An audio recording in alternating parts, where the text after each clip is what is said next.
Negative gearing, what is it and how can you make it work for you? Essentially, negative gearing is where you hold an investment and the cost of holding that asset is more than the income that you earn. So for most people, they would associate negative gearing with rental properties. So let's say, for example, that you go and buy a property and you're getting rent from it, and then obviously there's going to be expenses. So you're going to have fees for your property manager, council rates, water rates, interest on the mortgage, insurance, body corporate, all of those sorts of things.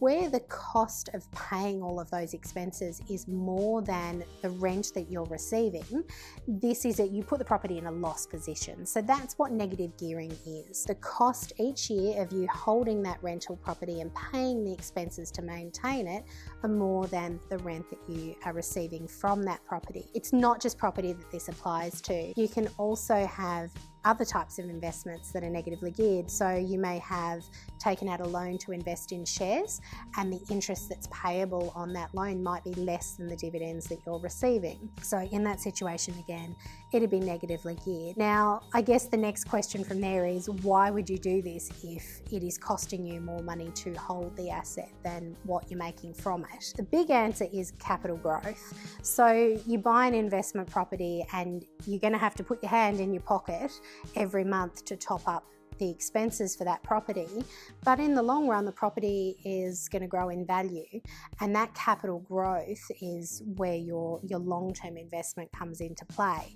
So even though you're making a loss from year to year, over the lifetime of owning the asset you would actually have a profit. Couple of little tricks with negative gearing. Firstly, when we're talking about what you can claim when it comes to your loan, you can only claim the interest and the fees associated with that loan. So if you are on a principal and interest loan, it's not the loan repayments that you're claiming as a tax deduction, it's only the interest component of that. And the second thing you need to watch is that, as I said, there are going to be some tax benefits obviously, but you are having to put your hand in your pocket. So it's really important that if you're considering going into one of these investments, by all means give us a call and we can calculate the estimated tax position for you and what difference it's going to make to your tax return. It may result in a higher tax refund for you, but you also need to look at the cash flow. So for you to get that tax benefit, you are going to have to pay out money to top that loan up and to pay for those expenses, because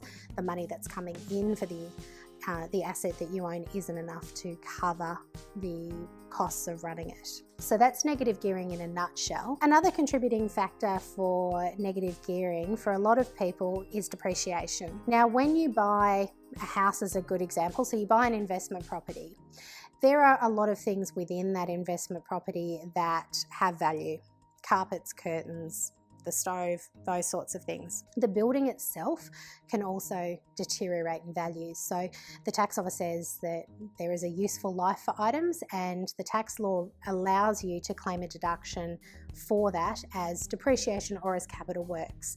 Now, we have had a law change in recent years where what you can claim in the way of depreciation has been limited. So if you're buying properties now, it is not as advantageous to buy an existing property as what it is to buy a brand new property, but it can still be worthwhile in the long run having that depreciation report done so that you can maximise that negative gearing and the tax losses that you're getting for it. We do have some partners that we work with who will do an assessment on a property, tell you whether or not it's worthwhile doing. So if you're looking at investment property purchase, please make an appointment, come and see us. It's really important that we nut down some of these things for you about the cash flow, the tax benefits, even things like your loan structure, who's going to own the asset, making sure that it is working the best for you. We can't fix that afterwards, we need to do it at the beginning. So let's work in partnership and make sure that the negative gearing is working for you. If you have any specific questions about negative gearing or anything else, please give us a call. We'd be happy to help. See you next week.